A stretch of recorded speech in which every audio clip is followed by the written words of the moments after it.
So I guess we can start. And first off, again, welcome everyone to the panel Thorny Decarbonization Pathways, Exploring Contention in Low Carbon Transitions. This panel has been co-organized by the different co-conveners of the Decarbonization Working Group, part of the ESG community. And we're very happy to have received 4 excellent abstracts and papers. I personally really enjoyed reading them, so thank you very much for those who submitted their abstracts. It's very exciting to having you here. And today we're going to be talking about pretty much the politics around the decarbonization. Something that I'm really intrigued about is how pretty much in different levels, but all of you talk both about climate policy, or politics, but also politics in the carbon space. So fossil fuel production and fossil fuel extraction that I think will really make it a very rich panel and shows also very much how all of you are speaking to each other. So to start off, I'd like to welcome Sille Kaiser, that she's presenting her paper co-authored with James Patterson. And today the panel will be a discussion-based panel. So just for you to know, we will have first a one-on-one discussion between the panelists and the discussant, but then afterwards, of course, there's an open Q&A. So if you have any question, you're very welcome to use the Q&A tab here. And so to start off with Sille is a PhD researcher at Utrecht University. She's part of the Backlash project, where she researches the sociopolitical contention in carbonization and carbon policy. And today she's presenting a paper on the problem complex of coal extraction and climate action in West Cumbria. So Sille, the floor is yours. Thank you very much, Valeria. Let me share my screen. All right. Does this work for everyone? Yes. Perfect. Excellent. So thank you so much for being here today. And thank you very much, Valeria and Xenia, for organizing this session. Really excited for the opportunity to present. My name is Sille. As Valeria said, I'm part of the Backlash project at Utrecht University, where I'm tasked with understanding specifically the socio-spatial dynamics of backlash. So really understanding how contentious climate politics unfold on the ground. And what I would like to present to you today is the first paper of my PhD project titled What's the Problem? On the problem complex of coal extraction and climate action in Whitehaven, UK, where I explore what constitutes the kinds of problems that activate and animate political life under a changing climate. I would like to begin by taking you to a brownfield site on the northwestern edge of England. Pictured here are the remains of a chemical plant that closed in the early 2000s and in its heydays was involved in the production of sulfuric acids, phosphoric acids, and fatty alcohols. All that remains today, in the words of a local newspaper, is a contaminated wasteland and a bleak legacy to an enterprise once so successful it once won the award for industry and was visited by the Her Majesty herself. And despite attempts to restore this land, which involved plans for housing, for example, leisure and even a nature park, it remains derelict until today. As you can see in the picture on the middle, it is littered with a lot of dog poo because it's been repurposed as a local dog walking site. It's frequently used as grounds for bulky waste, but most importantly, it's also heavily contaminated with chemical pollution left behind by the chemical plant that used to be there. Now, places like these are normally talked about when we talk about climate policy, which is usually a story of socio-technological innovation and progress. Yet this specific site became the center of attention in climate policy discourse and debates when Cumbria County Council, which at the time was in charge of planning permissions of this site, approved a planning proposal to open a coal mine here and really explore the coal reserves that sit underneath its surface.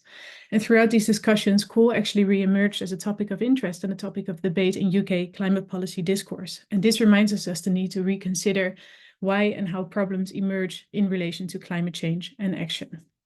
And so the question central to this part of my PhD is exactly that. Why do problems emerge in relation to climate change and action? And that is coming from the contention that the tendency to label some issues or problems as environmental and others as economic or cultural evidently dies hard.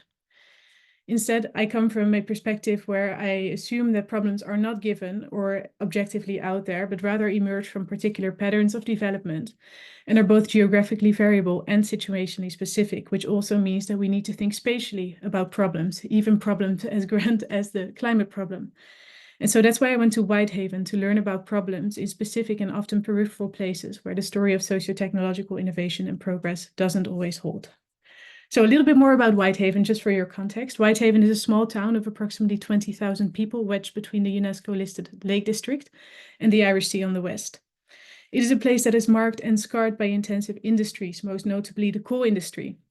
And like many other old coal mining communities in England, Whitehaven had to experience the end of coal mining activity in the 1980s.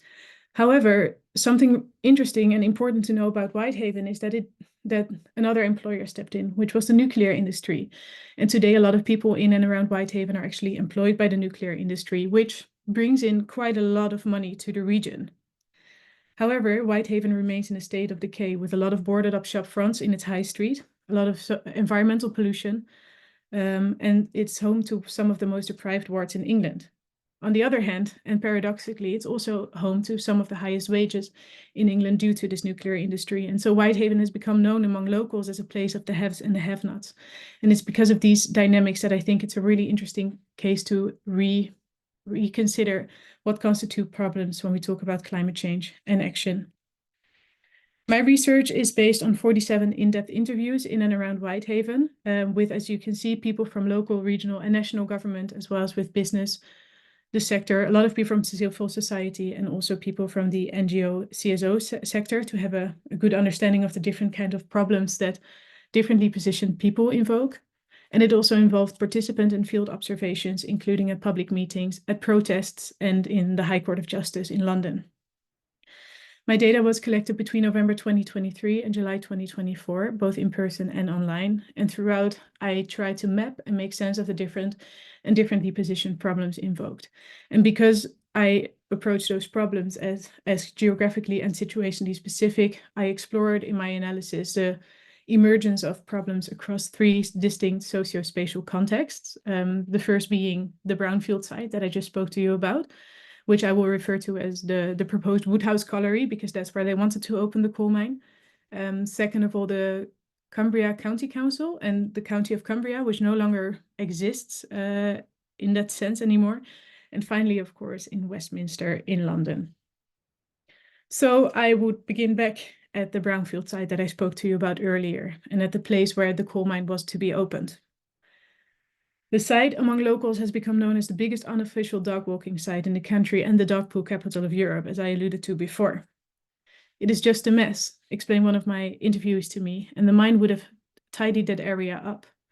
Now, the state, materially speaking, that the mine site finds itself in has been invoked a lot in conversations with locals about the question of the Woodhouse Colliery by both proponents and opponents alike, where proponents believed that it was a good way to clean up the area and to repurpose it with something purposeful, whereas opponents believed that actually digging up the coal would release some of the chemical pollution that is in this site and would actually make the situation worse. But it wasn't just an ecological question for the people living among the mine sites. It's also an economic opportunity, according to many. The coal is literally sitting there, millions and millions of tons of it. In that sense, a lot of people who are living around this site have this sense that they're sitting on a gold mine. And because the most deprived wards in England that I alluded to are actually, many of them are situated along this coal mine, they really saw that this coal that just sat there, in their experience, was an economic opportunity that should be exploited. On the other hand, and this turns to the material characteristics of the coal underneath the surface, which is considered to be high-grade coking coal, which is usually used for the steel industry. A lot of people, and especially as time went by, saw this as a stranded asset because the UK industry was trying to find greener ways to make steel. And in some years to come, they expected there to be no market at all in the UK for this coal. And so when we consider the question of the Woodhouse Colliery at the level of the specific mine site, we can really see how questions of climate change and action are embedded in questions of often uneven development. And this becomes all the more clear when we consider the question of the Woodhouse Colliery at the level of the County of Cumbria, which no longer exists. Important to know is that the County of Cumbria came into existence in 1974 when Westmoreland on the east and Cumberland on the west were combined. And at the time, people didn't really identify with these newly established borders that were drawn around their country. Importantly, and according to one of my interviewees, the two are totally different demographics, where this strip, the strip where Whitehaven is, has always been hardworking coal mine and steelworks, and the Lake District is very genteel and touristy. These social and political tensions were reinforced just a year ago when Cumbria County split back up in response to these differences. And important to know about the question of the Woodhouse Colliery is that it reinforced these differences, where opposition to the mine came mostly from people who called themselves Cumbrian, but who lived on the other side of the county, and so in a very different social and spatial reality. And by reinforcing these social and spatial differences, it actually became a question embedded with questions of social and political identity, where, with the passage of time, it actually became a partisan issue. And that is interesting to know because in the beginning, when Cumbria County Council voted in favor of the coal mine, which they did up to 3 times, I believe, it was unanimously for. And over time, it became a partisan issue. And mostly the Labour Party became very became a big gray area for the Labour Party. And for the local Conservative Party, it became an important topic in their election program. So throughout, you see the politicization of the question of the Woodhouse Colliery and how it became a political issue. But as you may have guessed, the question of the Woodhouse Colliery didn't end in Cumbria County Council, but actually in Westminster, after the Secretary of State called the question in relation to the 6th carbon budget, which was published when this debate was going on. It then became encountered in a Gordian knot of policies and politics promoting different patterns of relevance vis-a-vis the past, present, and future of coal, most notably, as I mentioned, the 6th carbon budget and questions of up and downstream emissions. It therefore didn't just become an issue of national importance, it also became a legal issue, which completely excluded, in a way, the people of Whitehaven, especially because the legal hearing was against the Secretary of State's approval for the coal mine and not against the County of Cumbria's approval for the coal mine, which also wasn't a party to the case because it no longer existed after it had been abolished in 2023. And throughout, in the experience of the local community in Whitehaven, the community completely lost its voice. And so when we consider the different problems invoked in the question of the Woodhouse Colliery, we get to a very complex image. And that is the contention that we make in this paper that we should stop thinking about climate and climate action as singular problems, but rather as being embedded in problem complexes. And I drafted this problem complex and what that might look like when we consider the case of Whitehaven, but of course this can be anywhere and it would look absolutely different. Originally, I was planning to give you like a minute to sit with this and just to look at it and see what you make of it and if there's anything that you find interesting. But of course, I'm running out of time, so I can't do that at the moment. But there's a couple of key takeaways that I want to stress when talking about problem complexes. The first relates to the sheer number of public problems in relation to this case. And I've only been able to scratch the surface in this presentation, really range from Thatcherite economic policy to public toilets and dog poo. And so when we consider this sheer number of public problems or problems in general that are involved in these types of questions, we can start to think differently about the pro and anti-climate binaries that I argue pervade the discourse on contentious climate politics, specifically in relation to what a lot of my participants expressed to me, being the frustration with the fact that being pro-coal automatically means you're anti-climate and vice versa. When we consider or when we take problem complexes seriously, our contention is that we can start to think differently about what activates and animates political life under a changing climate and consider that maybe people who are mobilizing for or against the climate are actually responding to these broader problem complexes or to specific problems within them.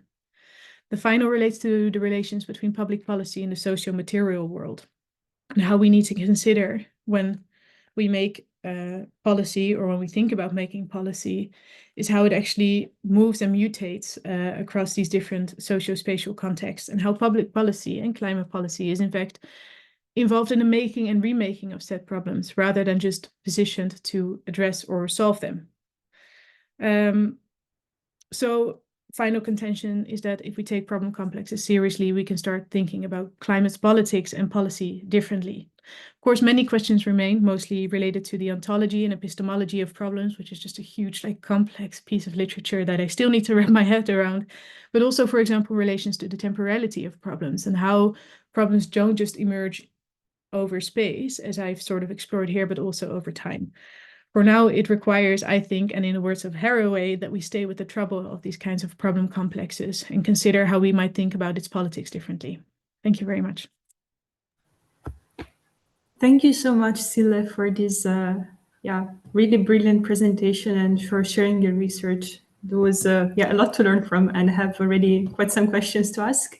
But first, I'd like to give the floor to Amy as your discussant so that the two of you could share your reflections and comments. Thank you. Yeah, absolutely. Thanks so much, Silly. I really appreciated this. Research is really excellent, really rich interview data, and it was a pleasure to read the paper as well. I had the great pleasure of thinking about this as well as alongside Heather Miller, who's my co-author today, and I think this is a really terrific project, and I'm thinking about how to position the paper broadly in this idea of the problem complex that you bring. I know you mentioned you're engaging with these literatures on problem formation, complex problems, and I don't know though if it's particularly new that climate politics are complex, contingent, and contested.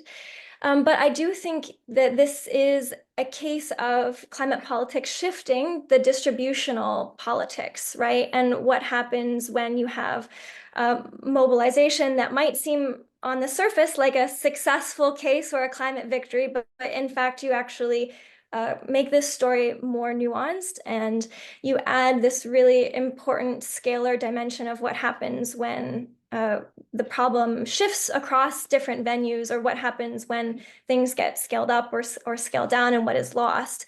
And I think it's really interesting, the point that you emphasize here, that there's little room, when the venue shifted to the courts about having, less role for the local here, the quote unquote local.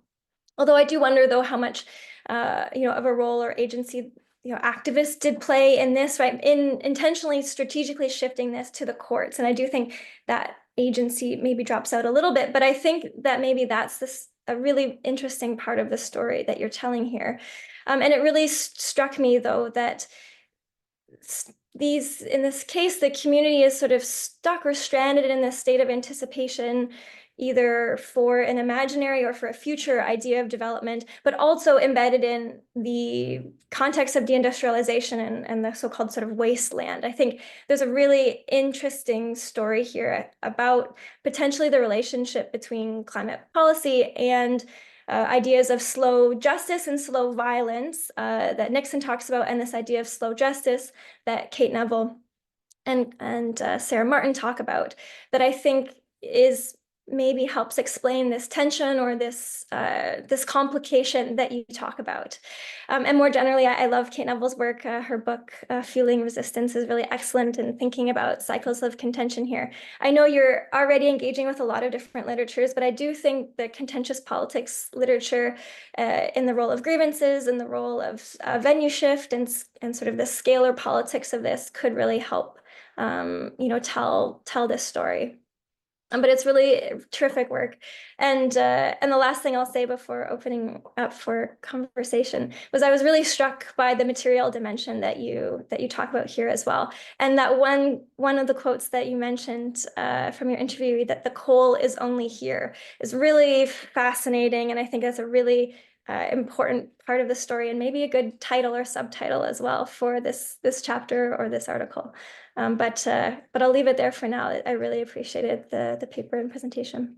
Thank you very much, Amy.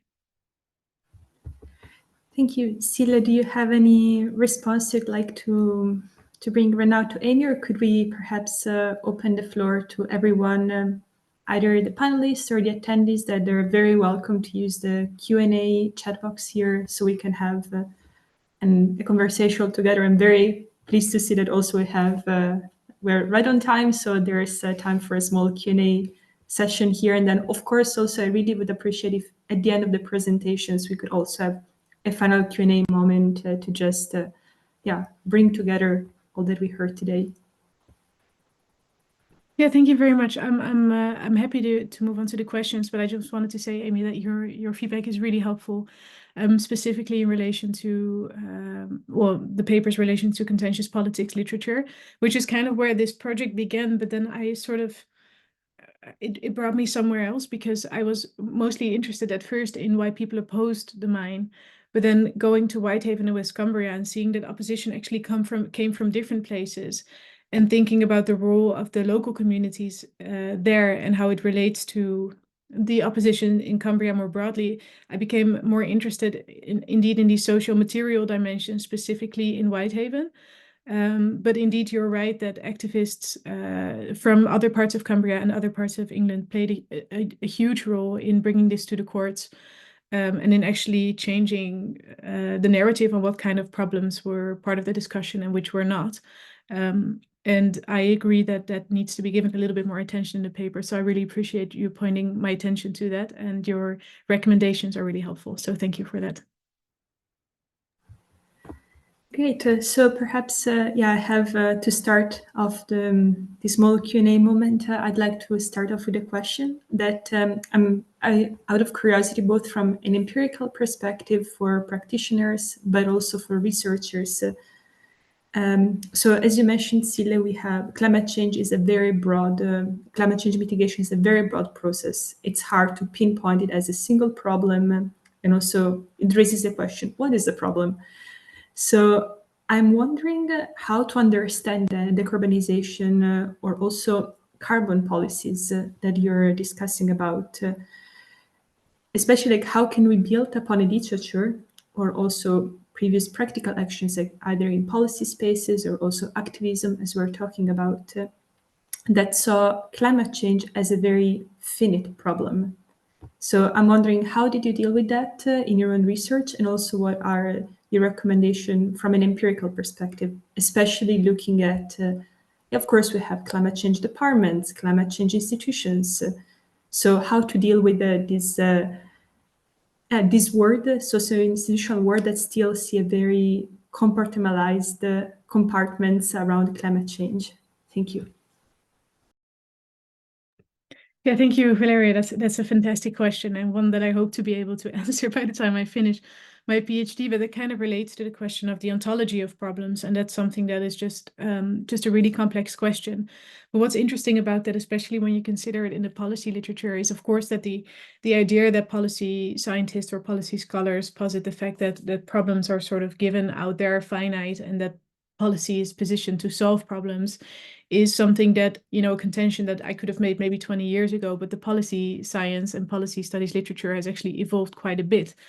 What I did find, however, when I was engaging with policy literature, was that the idea to think critically about problems has mostly evolved in the direction of problem framing, problem setting, and a lot of discursive approaches to understanding how policymakers and policy elites are engaged in framing problems in specific ways for them to be, susceptible to specific responses. And what I was missing, and this part of the literature is really interesting and also very important, but I was missing here is a connection to the material world and the social material world. So what I found really helpful and what has been quite formative in my work is the work of Andrew Barry, who approaches environmental problems as encounters between different, like I quoted in my slides, different modes of mattering, where we can start thinking about problems not as existing sort of independently or in policy or in the political world, but also really as encounters between, for example, policy action and specific socio-material realities. And that's what I found really interesting theoretically, to start thinking about problems as relation between specific patterns of development and the social material world, which in many different places has very different implications. Empirically, I think a really great example of the, I guess, siloed approach that people still have towards problems is that, for example, well, you find this narrative a lot with pro-coal and anti-coal being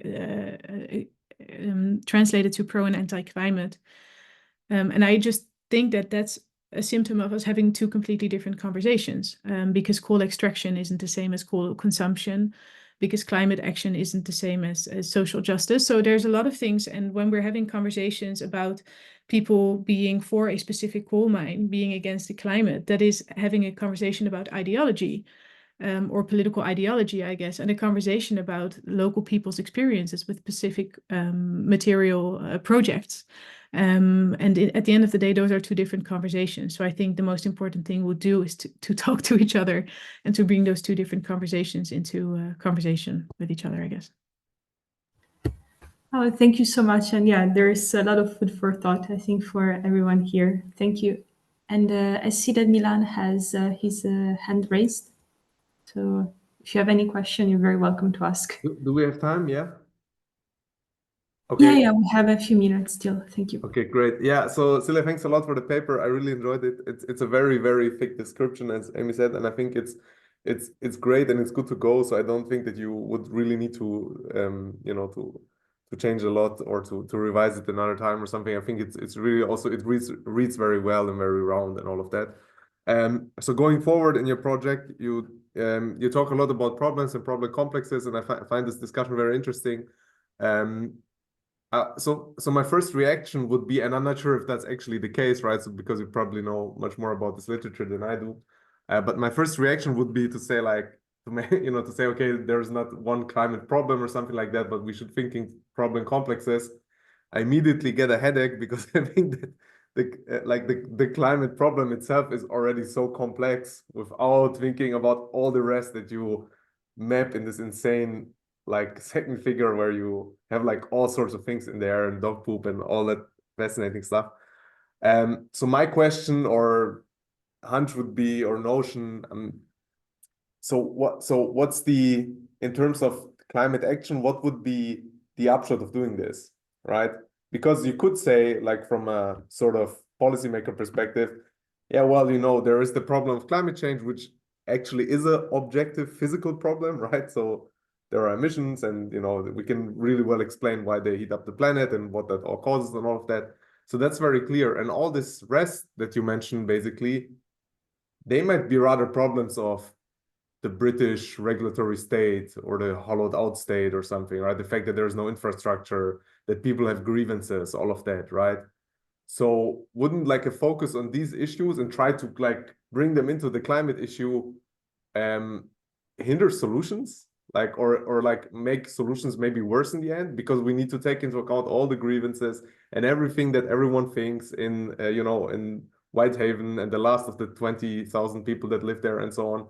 So by taking all of that into account, we basically you can't do much in the end, right? So at least that's what I gather from your paper is okay, this is even worse than I thought, right?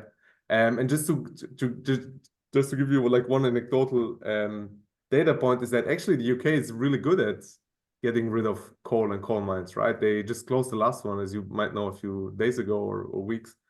So actually they're not bad at doing this. So what's the kind of upshot of thinking in problem complexes instead of problems when it comes to climate action, obviously?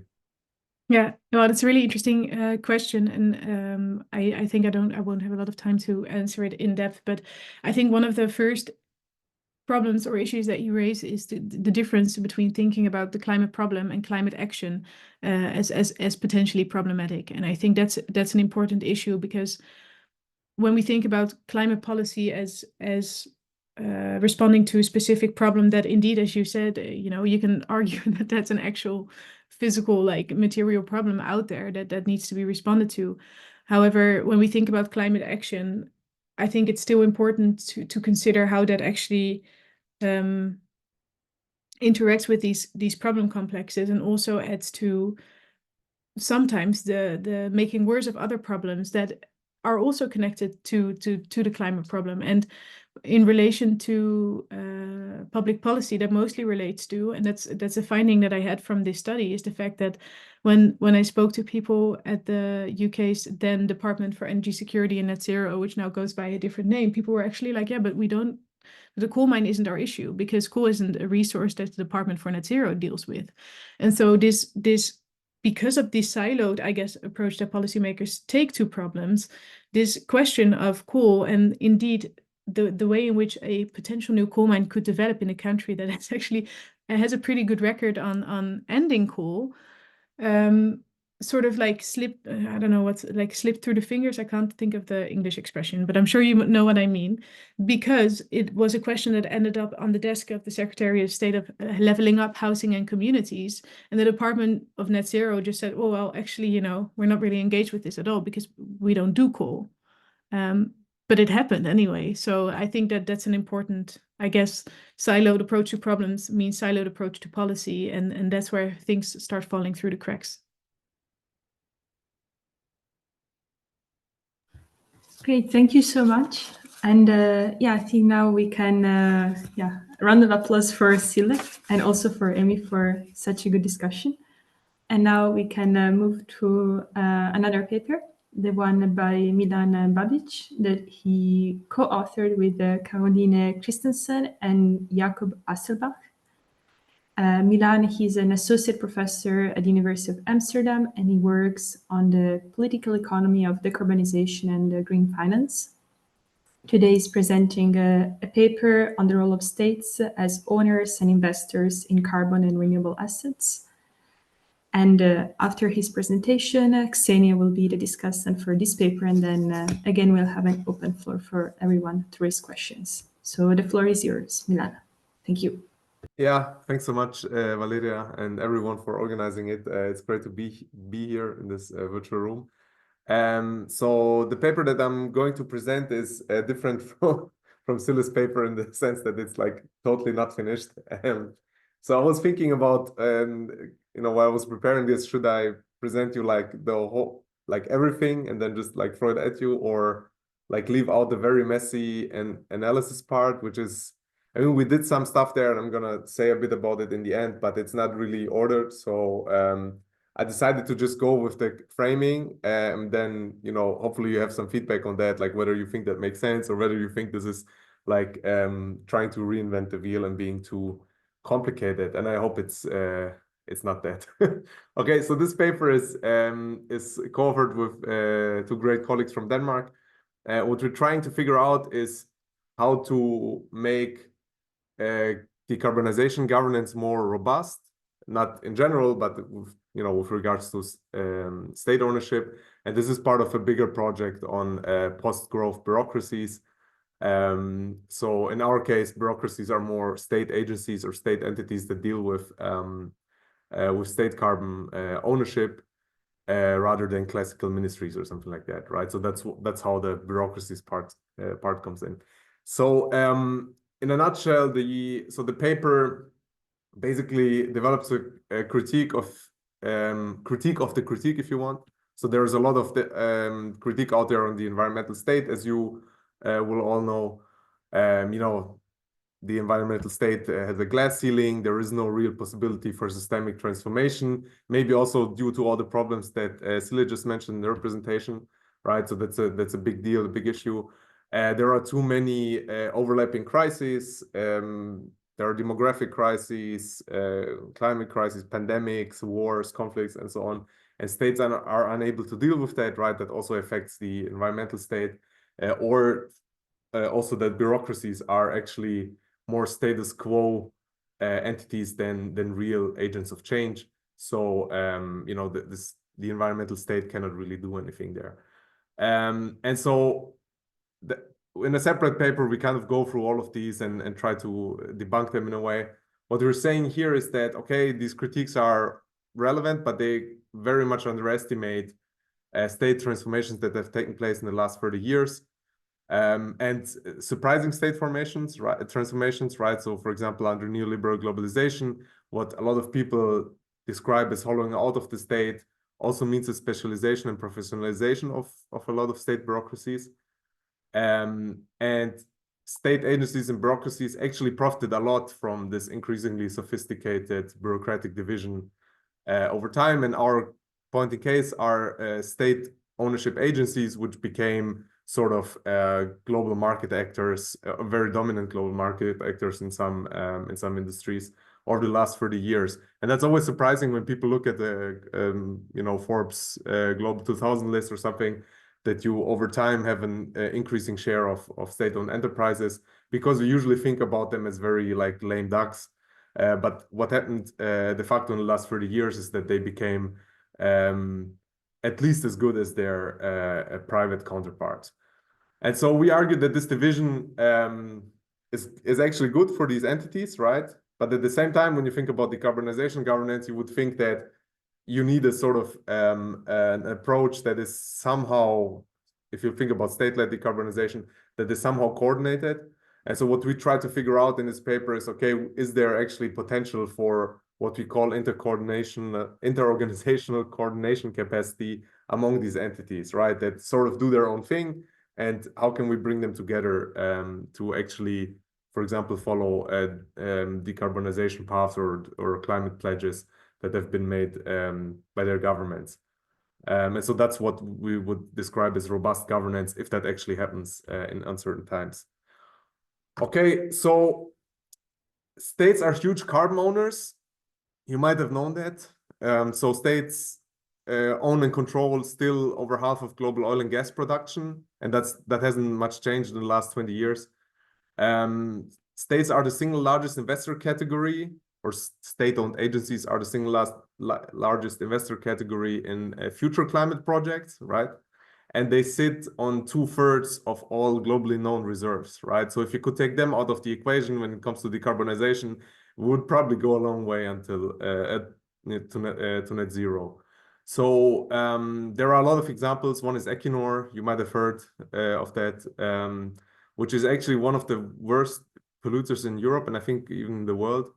And a lot of activism, for example, by Greenpeace in this case, of the screenshot here, is directed against Equinor, because Norway always, acts as if it's like a very much a role model when it comes to climate issues. But if you look at actually its state ownership or state-owned firms and what they're doing, they are actually not right. If you think about the Norwegian continental shelf, that's really a mess that Equinor is doing there. And even if you zoom out, so if you look at the whole picture, you have here from the Carbon Majors project, you have just the top 10 of the historically worst polluters of the last 50 years, I think. So it goes back to the 60s or 70s. And 6 out of 10 are state-owned. So all the ones in red are state-owned, and 12 out of 20, so if you take the top 20, are also state-owned. So you have companies like Saudi Aramco here, or Gazprom, or Pemex, and Equinor is not even in there because they started to become really bad polluters only recently. So that's the sort of the background of the paper, and then we're saying, okay, we need to understand the rise of these huge owners as sort of result of neoliberal globalization in a way, right? So techniques of new public management, it's from public policy, basically, led to a disaggregation of state agencies. So they led to a lot of other things, right? So the marketization of state agencies and all of that. But we focus here on disaggregation because we think that's actually what's really driving climate policies these days when it comes to state ownership, decarbonization. And so that basically means that large organizational units have been separated from the central government in order to professionalize, in order to be better monitored, right? In order to be able to actually meet their metrics and whatever they have to achieve. So it's a very kind of neoliberal approach, if you want. And that applies to a lot of cases, right? If you think about China, so what happened in China is that they took these big, large ministries that owned everything under their wing. And then basically you took out state-owned enterprises and professionalized them, gave them like a proper management and board, and they then also transnationalized and became global actors. So that's when you put this disaggregation foil over state ownership. That's what you see happening basically everywhere, also in the Gulf, in Norway, in France, and so on. As I said, that often meant hollowing out of state power. So if ministries can't control these firms anymore as they used to, that reduces state power. But that also means, and that's sort of our hunch, is that professionalization and specialization go a long way in making these entities themselves very powerful, and then in turn also the state, right? Because if you think about the Gulf states, if you take away all their state ownership, basically the state stops existing. And a similar argument, you could make a similar argument for China. So the consequences of NPM style reforms are, of course, a lack of coherence, when it comes to policy making, a lot of fragmentation, a lot of redundant stuff that's going on, but also the pressure to perform under globalization.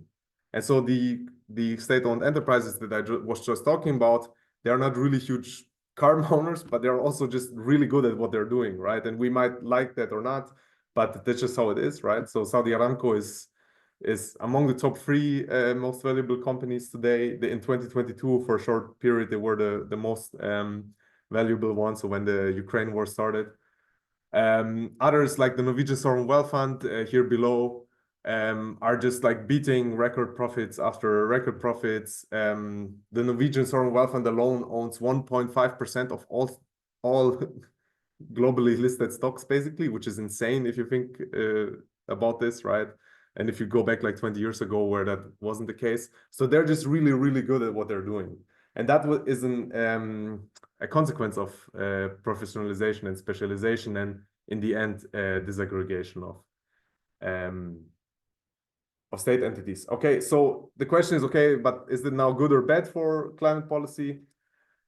So we think that while it might look bad from the outside, because being, for Saudi Aramco, becoming good in what they're doing means just digging out more oil and becoming bigger and bigger and bigger and more powerful and increasing their emissions.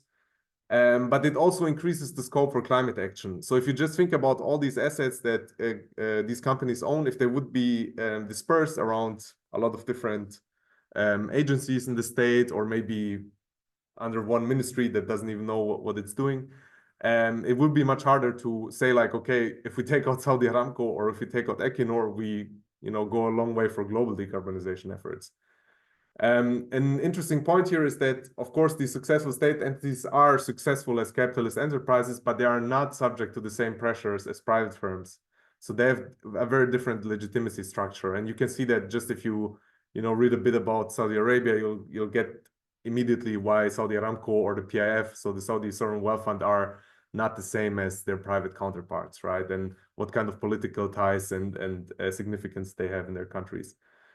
But we also say, okay, disaggregation or fragmentation is still a problem, right? It's not that this is like a super good thing, and now we end up with these huge, powerful state-owned entities. But the problem is that if we cannot enact decarbonization policies because of fragmentation, because of the Norwegian Sovereign Wealth Fund won't just do what the Norwegian government tells it to do, these things become very complicated, right?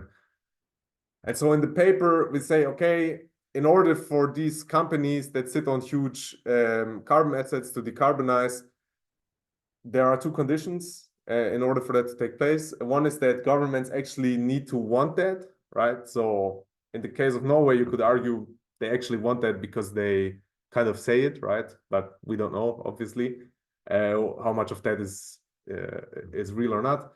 In the case of Saudi Arabia, you might say, okay, they maybe don't want that, right? Because they profit a lot from it, and it's a autocratic state anyways, and whatever, right? But maybe if you think about hydrogen or some other strategies, maybe they actually want that or not. So what we're saying here is that it doesn't really make sense to speculate a lot about that. It might make sense to speculate and think about what can we do in order for governments, to be more willing to do that? How can we incentivize them? But that's for another paper, right? What we're trying to do here is to say, okay, if these state-owned entities are disaggregated, what could indicate that actually there is a potential for them to be more coordinated, right?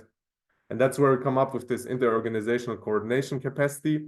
If they develop this capacity or maybe already have it, that would be a good thing, because then they could just coordinate what they're doing. So if the Norwegian Sovereign Wealth Fund divests from oil and gas companies as they did in 2019, maybe Equinor can also do something, right? And not just do the total opposite and basically deliver this schizophrenic version of a decarbonization pathway, as in the case of Norway.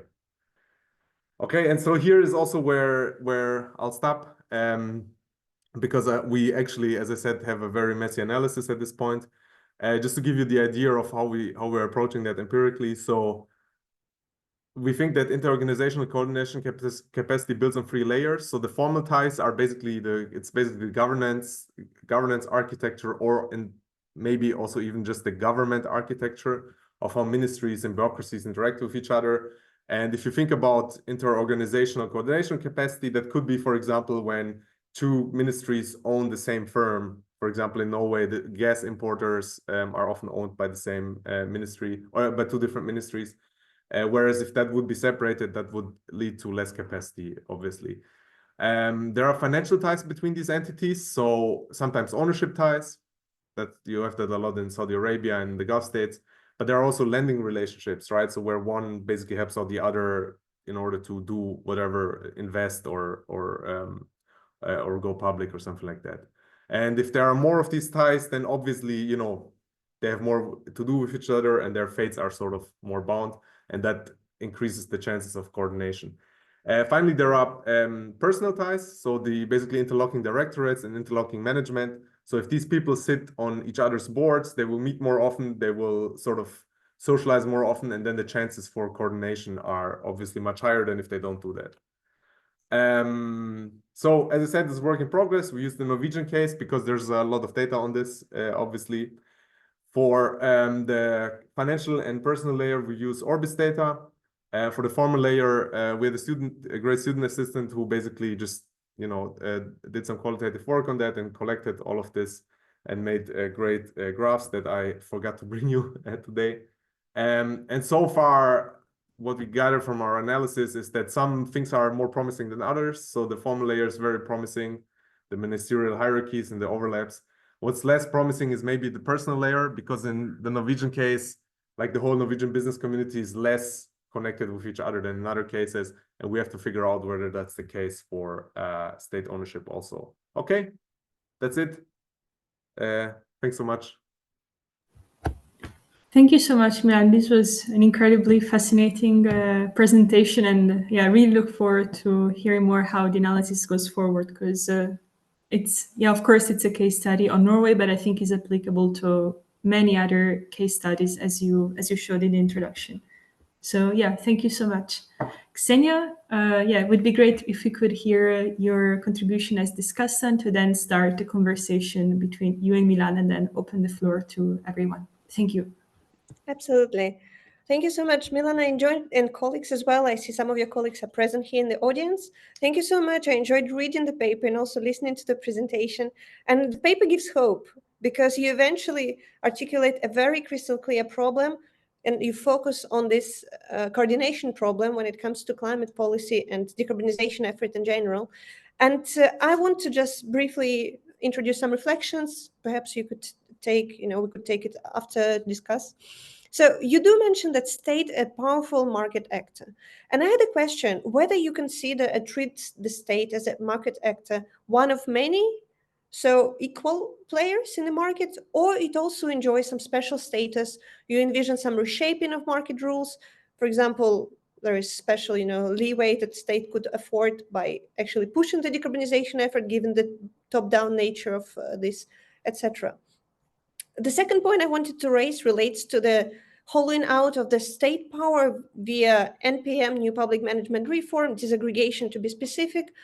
I was wondering, where actually, is it this cause or rather the symptom of the problem here? Perhaps it's more about the hollowing out state power, especially when it comes to environmental and climate effort by market-led economic system, by capitalist system here. So because the incentive is completely different and there is no sort of the political will present in a sense. You do touch upon political will, and I was wondering, it's like one of two conditions in a sense, political will first and then coordination capacity. Is there any sequencing of these preconditions, or is it important, yes or no? You do mention that you will touch upon this in a different paper. So I was wondering whether you see any hierarchy. So first political will, and then the capacity to implement through bureaucratic apparatus comes first. So, and also I was thinking, it feels that, okay, the political will is there and we need a functional bureaucratic machine to implement this effort. And with this in mind, I was wondering whether actually the disaggregation a problem of bureaucracy, or this fragmentation is rather a problem of policy making first, and it's sort of translated in bureaucratic setup later on. So this also speaks to Scylla's presentation when she talks about, silos of different ministries. Oh, it's not our problem. it's more about, it's where net zero coal is not our thing, but actually it reflects actually the fragmentation of policymaking in general rather than bureaucracy per se. So it's like symptom and the problem itself. So this is in a sense. And the final question here, for the sake of time, I'm closing. I was wondering whether the case of Norway, it's an exception to the rule, or you could see some other parallels. You do mention, Saudi Arabia, etc., but perhaps there are some other, front runners like Norway, for example, etc. So, thank you.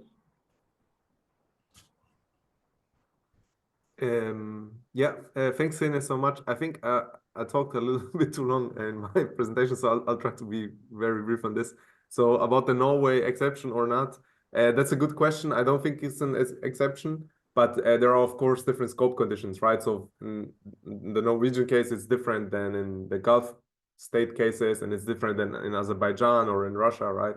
So I think the scope conditions change, but the fact stays that these state-owned entities just sit on huge assets, and we need to kind of make sense of that. Whether states, so I'll go back to the beginning. So whether states are powerful market actors, are they special or not? That depends a bit on what you're looking at. So if you look at the legitimacy structure of what they're doing, they are special because they have this additional layer of they need to be they need to legitimize themselves in front of an audience that's not the global market or something, but their home states. And that's even the case in authoritarian context, right? So in China, there's a lot of politics around SOEs and all of that. When it comes to decarbonization, I think that plays a big role. So that's why I think they are special. And I think we have a good leverage here to just do a lot of good stuff for global decarbonization efforts, not only in these states, right? So 20 states own about 98% of all carbon assets owned by states, right? So if we can get them to decarbonize, we're already very far. I didn't really get the question about hollowing out of state power, whether it's a problem or a cause. But if from what I gathered from your question, I can't say much about this because it might be both, right, in a way. But I think what we're trying to say is that if we take this NPM analysis seriously, then we would just think about hollowed out state actors, and they can't do much about anything anymore. And we're seeing the opposite actually in the space of states becoming market actors, right?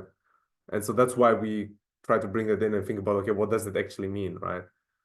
For state power and for decarbonization potentials. The sequencing, yes, I think that's the case, right? So political will needs to come before, not before coordination capacity, but before coordination, right? So if you have for example, in Netherlands, as you might know, we have a very non-climate aware government at this point, and they're doing all sorts of crazy things that are totally unnecessary and stupid when it comes to climate policy. And then they can coordinate as much as they want. That's not going to help here, right? But I think that these things are volatile, right? It depends on who's in power and so on. What we say is this kind of structural ability needs to be there to even coordinate, right? So that's why we're doing the analysis.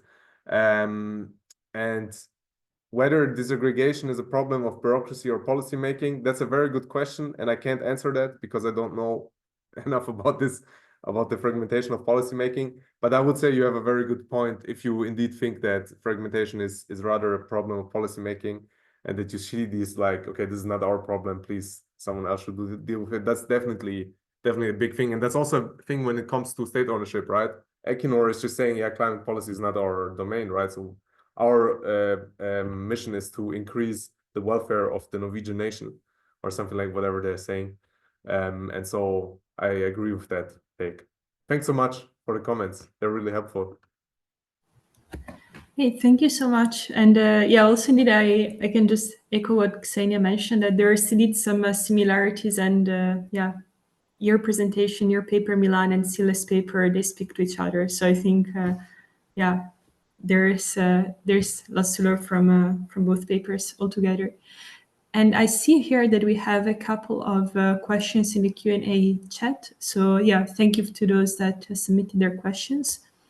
I'd like perhaps to bring them together to you, Milan, and also for the interest of time, if we can give a quick reply live, and then of course you are welcome to expand on your answer in the chat box. So yeah, here we see one question that brings attention more to a different geography, different political context, and also history. The one about African countries like Nigeria that is mentioned here, they do not apply climate policy. And yeah, so what could be the strategies for some African countries that are encountering this issue? And then this also speaks to the question raised afterwards about different states, state situations. Here, for example, about different cases of state enterprises. So, for example, governments that own green banks, investment funds. It's something that I think especially more familiar with the European context, but that's another form and shape that state ownership takes. So yeah, if perhaps you could briefly respond to these to the audience live, and then type if you have a more detailed answer, the answer in the chat box. Thank you. Yeah. Okay. So quickly, so the first question, I think there are other people who are probably better at answering that. I just want to say that even if there, I mean, I highly doubt that there is zero climate policy, but even if there would be zero, I mean, countries like Nigeria are not really responsible for the mess that we're in. So in that sense, this is really up to up to the likes of Norway and so on to do something about this. So, and the second one, yeah, actually, I have an ISRF project that's exactly on that, right? And partly the project that we're doing that I presented now try to bring that in, right? To say like, okay, the PIF, for example, in Saudi Arabia is actually also green finance pioneer, if you want. But yeah, there wasn't enough space. So, but yeah, happy to chat later about it. But I think now we need to move on. Thank you. Great, thank you so much. And yeah, then we can move to Amy's paper and presentation that she's going to present today about a work that she's been doing with Ether Miller, that she's also here in among the presenters, and they're working on a book project on electric utilities and decarbonization, acceleration and delay in Canada. Amy is an assistant professor at McGill University, where she's working on the politics of energy transition and contested politics of fossil fuel production.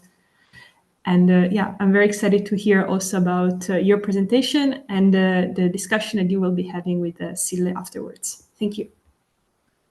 Thanks so much. I'll just share my screen and hopefully everyone can see it okay. Thanks so much, Valeria, for the invitation and kind introduction. And it's really terrific to be on this panel. I see lots of connections already and really excited to be able to present some also early findings and really an analytical framework for the project that I'm working on with Heather Miller, who's here today and will be joining us in the discussion. We're thinking about a book project. I'm scared to say that out loud, but a comparative project on electric utilities and decarbonization in Canada. And this project really emerged from our respective interests, Heather's on provincial energy and climate policy, and some of my own work on contentious politics around oil and gas development, and then our shared experience thinking about decarbonization pathways through our time at the Environmental Governance Lab at the University of Toronto.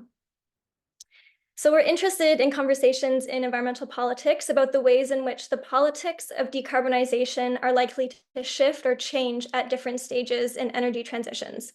And so early scholarship in socio-technological transition studies has focused on the factors that we need to scale up niche technologies for renewable energy, things like decreasing penetration of wind and solar, decreasing costs, and path dependence. And this scholarship anticipates early resistance, but really anticipating increasing penetration of these technologies.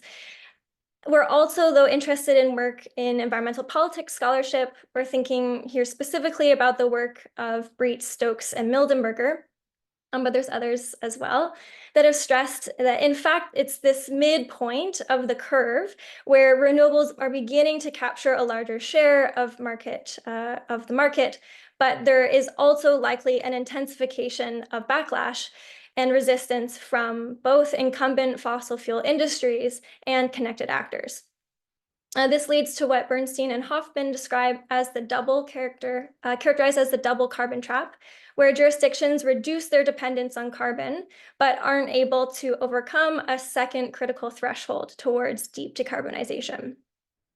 So in other words, the politics of the mid-transition requires a sensitivity to how different policy coalitions and actors not only either support or block existing climate policy, but how their actions serve to accelerate or delay the future pace and depth of energy transitions. We're interested particularly in the electricity sector, where electric utilities have a malleable and powerful position, both as beneficiaries of emergent clean energy systems and as industry incumbents, making them a likely key player in either accelerating or delaying decarbonization. Electric utilities can, of course, facilitate energy transitions by investing in renewable technologies, energy efficiency, and distributed power. But they've also been found to promote climate delay by opposing net metering, delaying grid modernization, and investing in fossil gas. But less is known about the drivers of either decarbonization, acceleration, or delay here. And so in our project, we're interested in why is it that some electric utilities are functioning as accelerants of energy transitions while others are not. We're focused in the Canadian electricity sector. We think it's a useful case as Canada has been identified as a global leader in its ambition to decarbonize the electricity sector.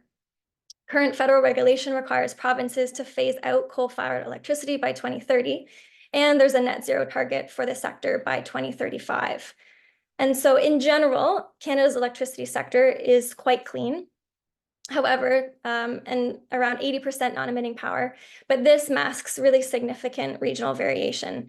And you can see here, based on very unequal natural resource endowments, there is resulting primarily in British Columbia and Quebec, greenish grid, and in more fossil fuel dependent systems like Alberta and Saskatchewan, still heavy reliance on coal and natural gas.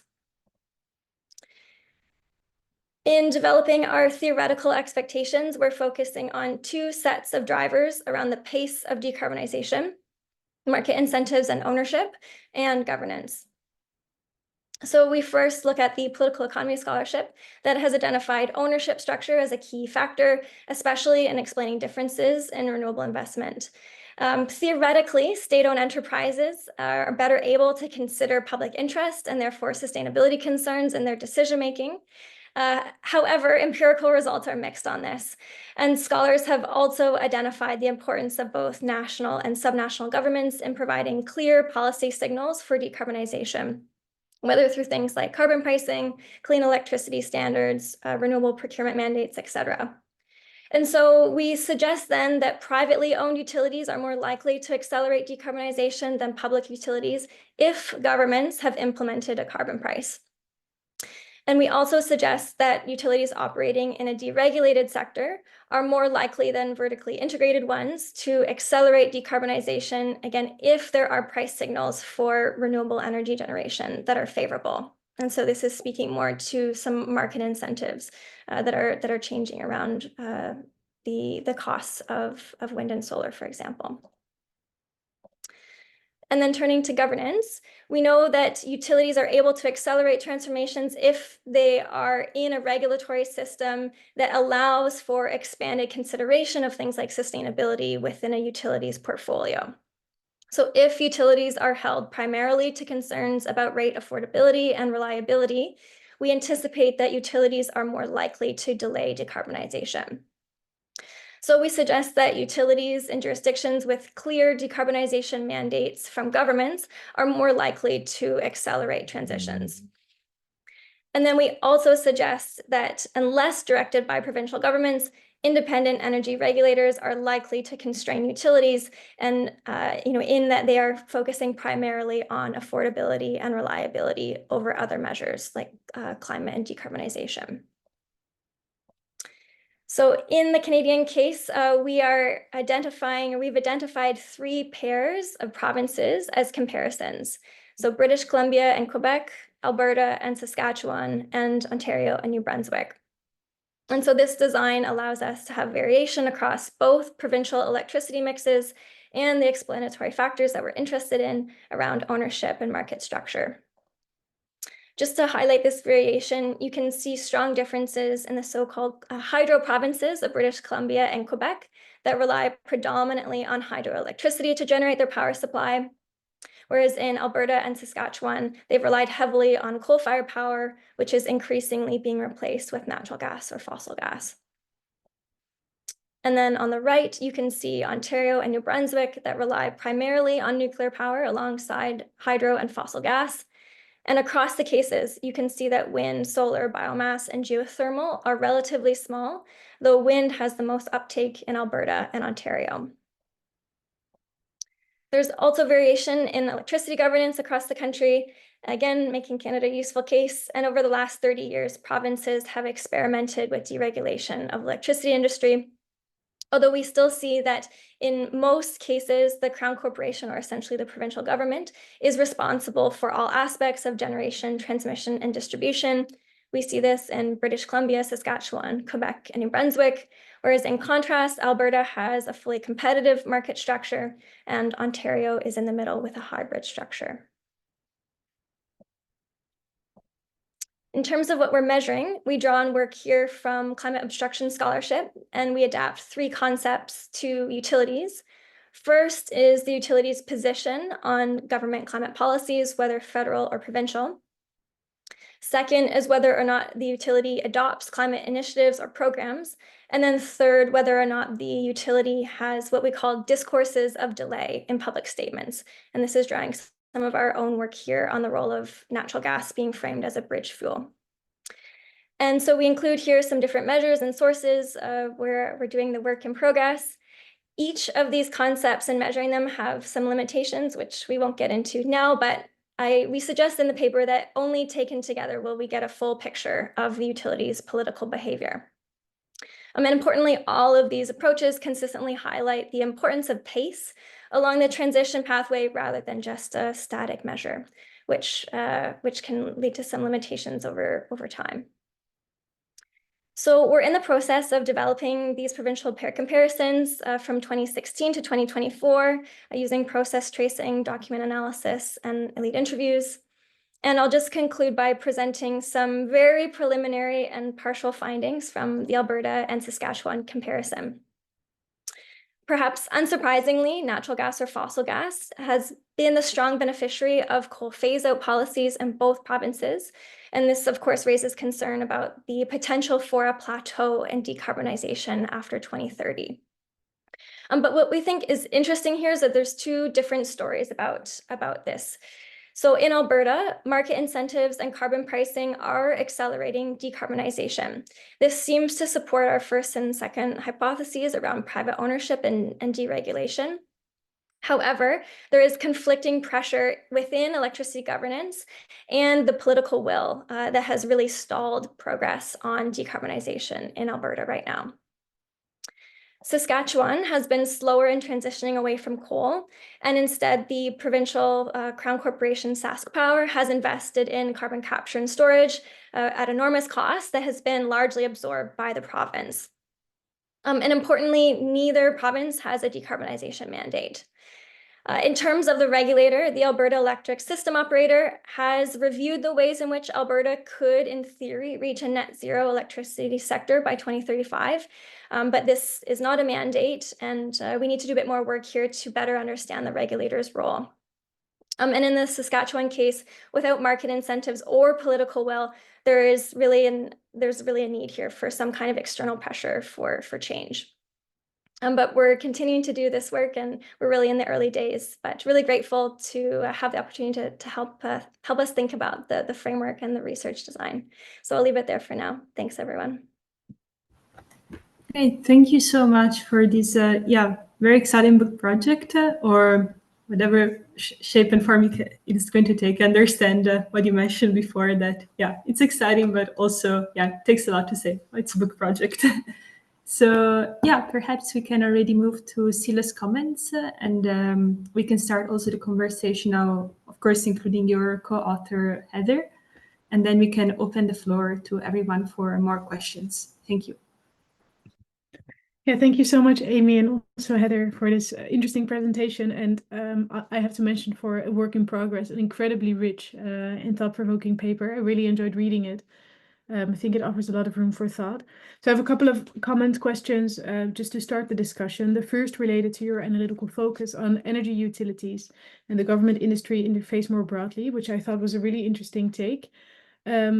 And I will be interested in learning a bit more about how you think this could inform the field of contentious politics, specifically that side of the field of contentious politics is mostly focused on social movements and grassroots initiatives, and how the notion of incumbency, and specifically market incumbency, could help us think differently about contentious politics beyond the role of movement and political and policy elites. That I think an analytical approach that I think is really interesting to explore further in relation to the field of contentious politics. The second related to your scope condition of provincial energy mixes, which I thought was really interesting, and I think it draws a really great picture of, I guess, the diversity of decarbonization. And I think Canada is a really good case for that, and it might be less the case in other countries. But I wonder what that tells us about the role of the state, specifically in relation to the diversity of the energy landscape in Canada and the specific energy mixes that you draw on. And also, I think an interesting maybe relation to draw with Milan's presentation, because in your measures, you have one of the measures is the acceptability both of federal policy and of state policy. And I wanted to ask if you can maybe expand a little bit more on the relation between those different levels of policy making and what it tells us about the role of the state in decarbonization pathways. Another thing that I really appreciated about this focus on different energy mixes across Canada was the fact that it focuses on different technologies and different incumbent technologies that are dominant in specific places in the world. And I really, again, want to ask you if you can reflect a little bit on what that tells us about the rollout of, for example, renewable energy technology at the national level, but also about the idea of decarbonization as a state project anyway, and decarbonization of what? Because it seems to me that in these different energy mixes, they're completely different questions with completely different constraints. So that's something that I found really interesting. And finally, a very small question in relation to your measures, which I thought are spelled out really clearly and are very rich in terms of the analytical scope. So I think that it'll be a great and very rich project. But I was wondering if you considered also taking into account energy utilities' performance on decarbonization, rather than only focusing on, well, only, that sounds like, I mean, it's still a lot, but rather than focusing on the messages they send and on their intentions, and whether that is, I'm not sure if that's even feasible, but I'd be interested in seeing also how that translates to this double function that utilities have, and in Milan's presentation also that states have, both as owners of carbon and as leaders of the carbon transition. So yeah, that's a lot. But yeah, just to open up the floor for some further comments or questions. Thank you. Is it okay if I can respond a little bit if we have time for that? Yeah. So thank you so much, and also for your generosity in reading our work in progress, because it really is just like a lot of it is the analytical framework. And so I really appreciate what you're saying around, you know, what is the role of the state here, especially in the Canadian case, and you know, what's the applicability, right? The sort of, so what, how can we learn for other jurisdictions? And I do think that the Canadian case on some level really provides us an opportunity to look at this multi-level governance kind of situation similar to the EU, because you have this very weird constitutional arrangement in Canada where provinces traditionally, constitutionally, have jurisdiction over natural resource development, but the federal government can infringe on that jurisdiction under the clause of peace, order, and good governance, which is how Canada's managed to implement a national carbon price, but can be very challenged by different provinces. And so, and then you also have, so definitely in the Canadian case, I mean, we're at this point right now, and part of the reason why we're kind of interested in the utilities is the conflict that Amy alluded to around between a sort of very fossil fuel incumbent petro state, Alberta, with this federal desire to decarbonize the electricity sector, and the sort of conflict around that. I think what we were very trying to get at is that it is exactly what you're saying, is these different questions of decarbonization, and how would we quantify the politics for a fossil fuel incumbent state, a petro state, with a hydro state and a nuclear state somewhere in the middle, but still in a framework where we can learn similar things through what those politics are. And so we've really struggled, because the Canadian case is so odd in terms of these resource endowments, about how to create a comparative framework that works across these different cases of decarbonization. But I really appreciate, which is why we moved away from the performance on decarbonization, because it seems so overdetermined by the pre-existing natural resource. But I really appreciate what you're saying. But yeah, you could say what we're looking, but I really think what's very helpful is your point around okay, connect this back to contentious politics. And I think part of what we're interested in is, I think our normative aim is to really think about how incumbent power can fracture, and the ways in which it is, which actors are never going to move and which are on the periphery, or which are changing, and those sort of malleable actors.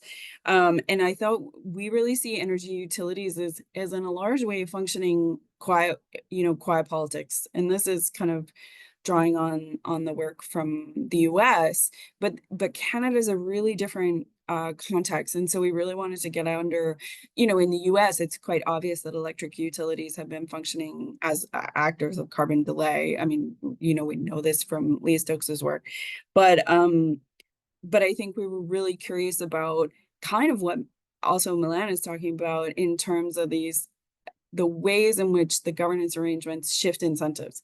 And so I think we're really I'm gonna take that back from this panel and really sort of, as we dig into our analysis, try to get under this kind of what is happening within the capacities of utilities, and when do they respond to state preferences, and when are they responding to market preferences, and can we get under that a little bit more? So just really appreciate those comments. Thanks very much.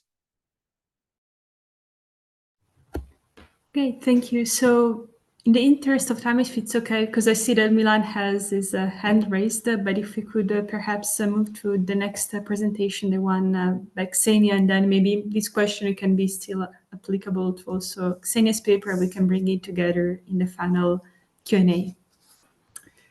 So yeah, today as the last presentation, we're having Xenia Nisimova, that she's presenting a paper that she co-authored with James Patterson. Xenia is a PhD researcher at Utrecht University. Similar to Sille, she's part of the Backlash project, and her PhD looks at the patterns on climate policy responses across OECD countries. And the discussant for her paper will be Milan. And as we can see here already, her paper looks at the conditions for how hard climate policy contestation across OECD countries, and she does it with the QCA methods. So Xenia, the floor is yours. Thank you so much, Valeria, for a kind introduction. I trust you see the slides correctly. So today I would like to present our joint work with James, and we would like to embark on a journey and understand better the contentious dynamics around policymaking, specifically zooming in the conditions of the policy contestation. The ambitious climate actions, the accelerating climate crisis, they all require very assertive climate policies, and most of them would be of hard nature, hard or coercive climate policy as they're known in the literature. By this, we mean the type of policies that actually impel compel certain type of behavior backed by the threat of sanction or force, also costs including, etc. The examples could be the regulation, pricing, taxation, etc. And we would like to answer the following question when it comes to the contestation. What actually drives public contestation to adopted hard climate policy across OECD countries? Real brief, what do we mean by public contestation here? We refer to the massive negative reactions to the adopted climate policies and at the level of nation state. So we're not focusing on subnational or local level. It's really when the certain level of mobilization reached at the level of one country. And why we focus on OECD countries? First of all, this is the group of countries with the highest CO2 emissions per capita, nearly twice as much as the world average, meaning these countries really have to act and have the responsibility to have a bold climate policies enacted. But also, we shouldn't conflate that OECD countries are not only global north, that we often criticize for being, oh, you're looking too much in global north. They're also a mix of countries from Latin America, from Middle East, etc. So it's a very interesting set of countries. And to begin with, we observed through the literature that actually the literature on policy contestation, policy abstraction, is still under development. But what's sort of already took sufficient place and quite established is the literature on policy acceptance and support. So there are a lot of contribution on this when it comes to terminological clarity, conceptual foundation, different multidimensional perspectives of policy acceptance and support, what does it involve, etc. And most importantly, the focus on drivers of support. So there's established set of conditions that should be fulfilled in order for policy to be more or less accepted or supported. And having this in mind, we have a sort of flipped logic here. Does the absence of factors facilitating policy support or acceptance would lead to policy contestation? So basically, is there any causal asymmetry? You could see this sort of decision tree. Drivers of support present, we presume policy is supported based on the literature. And if it's absent, is policy contested? So this is what we would like to test in a sense.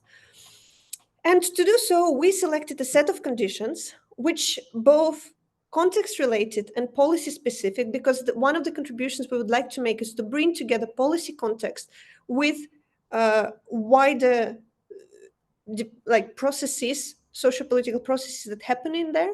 And we have the 6 conditions under deeper consideration. So socio-political polarization, also protest precedents, presumably that the history of protest has some certain structures in place that could facilitate contestation. Climate change is a major concern, meaning people do care about climate or not really. So we see how this grievance list affects contestation. Of course, the iconic condition, policy demandedness, policy stringency, that if the policy is harsh enough, then it's most likely to be contested. Unfairness, we're looking into the progressive scale for policy cost distribution. There's some mechanism that could alleviate the burden and make it more just in a sense. And the final one is also relatively contested in the literature, is information provision, because currently the debate is on the fence whether the more information you provide, the better. Is there any sort of limit of information campaigns? And we did consider some other conditions, but of course, for the sake of keeping this research feasible and manageable, we had to drop them, but also for some other reasons. For example, we did try to account for inequality. Of course, it's such an important factor, but since we work with nation states, and usually the Gini coefficient is the most go-to indicator, it's too static. And because it's sort of nationwide, it's sort of average temperature in a hospital. It doesn't zoom in the regional inequalities, and we would like to also work with this. Another example, for example, risk of climate change attributed disasters. For example, we had a set of interviews with the policy experts from Japan, and this is very interesting logic there, because Japan is naturally predisposed to various natural disasters. It's hard for people to tell whether they actually like climate change attributed or not. And that is why there is no direct relationship for this attribution of the cause. And also policy cost visibility. We did try to account for this condition as well, but it's interesting, even though in the Swiss case, for example, the policy costs associated with the carbon tax introduced were black and white on the monthly bill they received for the energy bill. Still, people didn't pay attention that much. So it's basically, I would say, recipient specific. So it's hard to establish, even though the policy cost is quite visible, the effect it has on the recipient, it's difficult to establish unless you really zoom in on the more individual basis. So for various reasons, we had to leave these conditions inside. And despite contribution, as I said, we try to bring policy design and policy context together. Also, we focus on already adopted policies. We're not going for ex-ante policy making, trying to predict the best design of policies that could take place. It's more trying to learn from the previous experiences. And the third contribution is more methodological. So we work with a medium and set of cases, because usually in the literature it's either single or at best small n comparison of different countries. With red dots, you could see the most studied countries for climate contestation. It's Canada, the US, Australia. And we also try to use a very specific method, qualitative comparative analysis, to do so. So a little bit on case selection. This research is grounded on the first stage of the backlash project that we've done. So we select 27 policy packages across 17 countries on a very robust selection protocol using country, timeframe, sector, instrument. And eventually, out of these 27 policy packages, we have 2 subsets for taxation and pricing, and regulation and phase out separately. And each of these policies, we will try to understand what type of public response this policy received. And we have 4 types of public response: backlash, support, acceptance, and acceptance. This is sort of the metrics we have based on disapproval mobilization. I won't go into detail for the sake of time into this, but this is just to give you an idea of what we work with.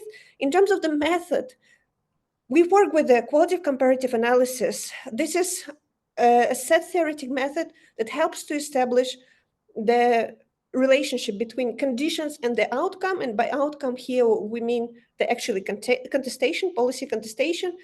As for the QCA input, basically all the information we use in order to calibrate the conditions. We conducted more than 60 interviews with policy experts across these countries. Also did media analysis, trying to detect the presence of the media coverage related to the policies. Also gray literature, academic articles. So bunch of sort of qualitative and also quantitative information in order to make this assessment of the presence or absence of these conditions per each case robust enough.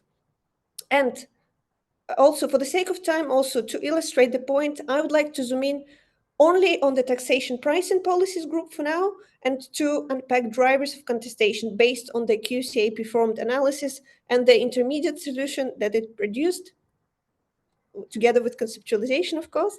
So basically, intermediate solution is the one that strikes the balance between complexity and trivialness, is in a sense what's on the surface. So, and it gave the following result. So we have 2 pathways, so 2 set of conditions with 4 essential elements. So you could see that like tilde means absence of information, so lack of information campaign, together with a high stringency, high level of demandedness, produced one of the possible pathways for contestation. And the examples for this: Mexico's carbon tax, Canada's federal carbon pricing approach backstop system, and the also notorious Yellow Vest movement. The second pathway, which also sort of the configuration is as follows: absence of information coupled together with polarization, so highly polarized socio-political setting, and lack of concern about climate. So people do not care about climate. The environment, the context is sufficiently polarized. There is no information about policy, which really, so it's very harsh, and there are some repercussions for population to bear the cost. And as a result, it produces contestation. The illustration for this case is Australia's Clean Energy Act, back from 2011. So with this in mind, just final slide here. The preliminary results are as follows. First, our research sort of supports the claims made in the policy acceptance literature, meaning that policy demandedness and information provisions are important for policy acceptance and reversely for policy contestation. It also gives us some practical insights into the missing elements, so perhaps we could conduct more effective information campaigns, also double down on socio-political cohesion, and raise climate change awareness.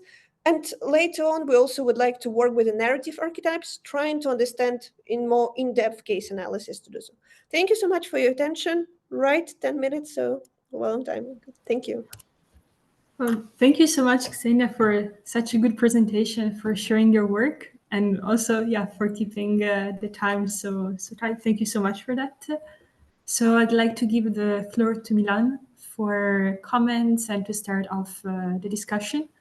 So Milan, the floor is yours. Thanks so much. Yeah, thanks, Ksenia, for the presentation. That was really good, as is the paper. So I like the idea of the paper and the approach a lot.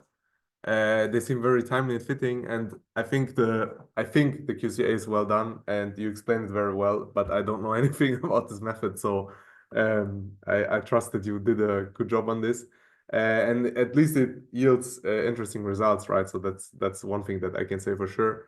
So you seem on a very good way with this, and I'm pretty sure it will be a very important contribution about the drivers and or the drivers of climate policy contestation. And I can see that like in climate policy or somewhere published. So it's really good. Keep up the good work. So I have 3 main points. I also wrote them down in like whole sentences, so I'll just send it to you afterwards. So you don't need to take notes. So one thing is, and that's maybe also something for the discussion, is more of a meta issue. And that's maybe more for your general project than for this specific paper. But while I was reading your paper, I had a hard time really understanding what you mean by backlash. So we know that there are, of course, backlashes against specific climate policies like carbon taxes or something. But if you look, especially across the OECD, there is not really a backlash against climate action as such, right? So most people kind of support the idea of climate action, but then when it comes to the meat, like to real things that will affect their life, then things get complicated. And I think we saw that also in Sila's presentation today. So I think thinking about this and bringing that a bit more in, especially in the introduction, would help with situating the paper a bit more, right? So then it becomes clear, okay, this is actually something that has also maybe policy value or something, because it contributes to a bit more nuanced question than just, oh, there's backlash, what are the sources, right? So you jump immediately to these kinds of literature debates, but I would make maybe a bit of a broader argument here and discuss this question of backlash a bit more. And that leads me to the second point, which is setup and structure of the paper. So the introduction just starts with a literature review, right? And it depends a bit on where you want to publish this, but for me, there are a lot of open questions, and they should probably be answered in the introduction, right? So, for example, what is backlash, but also what is actually hard climate politics? Like I didn't really get a good idea about that. And if you take the reader more by the hand, you'll also be more convincing in the end, right? That what you're doing is actually speaking to real things instead of we have a lot of data and we have a great method, right? Which you have, obviously, but then okay, so so what are you going to do with that? Or what debates are you going to speak to? Let's put it like that. And that also relates to how you arrive at your main hypothesis. I think it's like a quick jump, right? You just say, okay, we assume that the drivers of policy backlash would differ from the drivers of policy acceptance. So here's our analysis, but it's not really clear why we would assume that. So why is it not just the absence of reasons to accept things that drive climate backlash, right? And then the setup question, it sounds a bit as if you're trying to find a gap. And I always, at least I tell that to my students, so I'll also just say to my colleagues, please stop gap seeking. So there's no, I mean, of course there is a gap, and you kind of fill that gap, but just saying there is a gap doesn't make a good argument for why you should do that, right? And I think if you take these points that I just said into account and explain a bit more, I think then you have a really good case for your paper without saying there is this specific gap and we're going to tackle it.